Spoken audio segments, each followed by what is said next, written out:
6 മിനിറ്റിൽ കവർന്നെടുത്തത് 7 കിലോ സ്വർണവും വജ്രാഭരണങ്ങളും. മൈസൂരിൽ ഹുൻസൂരിൽ തോക്കു ചൂണ്ടി വൻ കവർച്ച നടന്നത് കണ്ണൂർ സ്വദേശികളുടെ ജ്വല്ലറിയിൽ.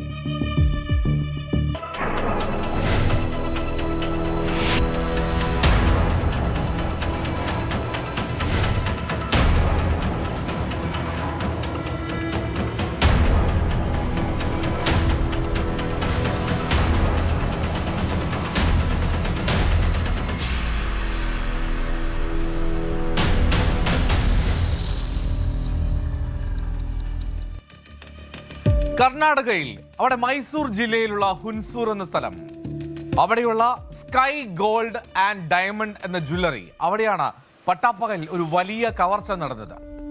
2 ബൈക്കുകളിലായെത്തിയ 5 അംഗ സംഘമായിരുന്നു ഈ കവർച്ചയ്ക്ക് പിന്നിൽ.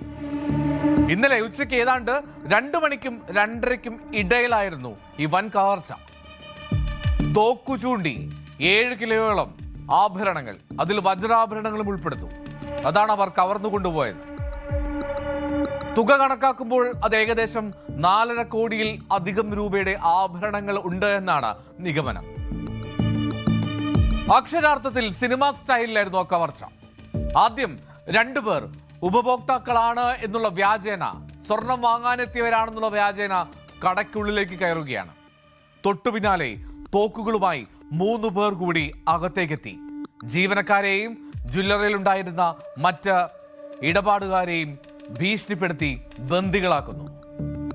ഞെട്ടിക്കുന്ന ഒരു അന്തരീക്ഷം, ഭീകരാന്തരീക്ഷം സൃഷ്ടിക്കുകയാണ് ആ സ്കൈ ഗോൾഡ് ആൻഡ് ഡയമണ്ട് ജ്വല്ലറിക്കുള്ളിൽ. 6 മിനിറ്റ് മാത്രമായിരുന്നു അവർ അതിൻ്റെ ഉള്ളിൽ ഉണ്ടായിരുന്നത്. ഈ 6 മിനിറ്റിനുള്ളിൽ തന്നെ ഡിസ്പ്ലേക്കായി വെച്ചിരുന്ന മുഴുവൻ സ്വർണ്ണാഭരണങ്ങളും ഇവർ വാരി ബാഗുകളിലാക്കി കടന്നു കളഞ്ഞു. ഏതാണ്ട് 10 ജീവനക്കാരാണ് മോഷണം നടക്കുന്ന സമയത്ത് ആ ജ്വല്ലറിയിൽ ഉണ്ടായിരുന്നത്. ബാക്കിയുള്ളവരൊക്കെ ഈ 2 മണി സമയത്ത് ഭക്ഷണം കഴിക്കാൻ പുറത്തു പോയിരിക്കുകയായിരുന്നു. ഈ ജ്വല്ലറി അത് തുടങ്ങിയിട്ട് അധികം നാളായിട്ടില്ല. ഈ കഴിഞ്ഞ ഏപ്രിൽ 27-ാം തീയതിയായിരുന്നു ജ്വല്ലറിയുടെ ഉദ്ഘാടനം. അങ്ങനെ ബിസിനസ് എല്ലാം നന്നായി വരുന്ന സമയത്താണ് ഇത്തരത്തിലൊരു കവർച്ച. ഈ കവർച്ച സംഘം എങ്ങോട്ട് പോയി എന്നുള്ളൊരു അന്വേഷണം പോലീസ് നടത്തുന്നു. പാണത്തൂര് വഴി കേരളത്തിലേക്ക് ഈ ടീം കടന്നു എന്നുള്ള സൂചനയാണ് കർണാടക പോലീസ് നൽകുന്നത്. മടിക്കേരി, ഭാഗമണ്ഡലം, പാണത്തൂർ റോഡ് വഴി ഇവർ രക്ഷപ്പെട്ടു എന്നാണ് പോലീസിന്റെ സംശയം. വനമേഖലയോട് ചേർന്ന് കിടക്കുന്ന വഴികളാണ് ഈ റൂട്ടിൽ.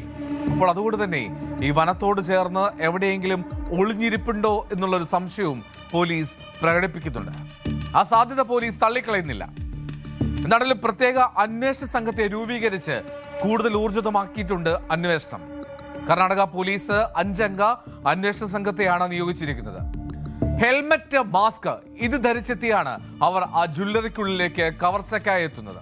പക്ഷേ ആ കവർച്ച നടത്തുന്ന സമയത്ത് പലരും മുഖം മറച്ചിരുന്നില്ല എന്നുള്ളത് നമ്മളെ അമ്പരപ്പിക്കും.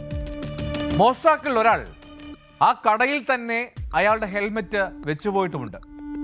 ജ്വല്ലറിയിൽ സ്ഥാപിച്ച CCTV ക്യാമറയിൽ അവരുടെ ദൃശ്യങ്ങൾ പതിഞ്ഞിട്ടുണ്ട്.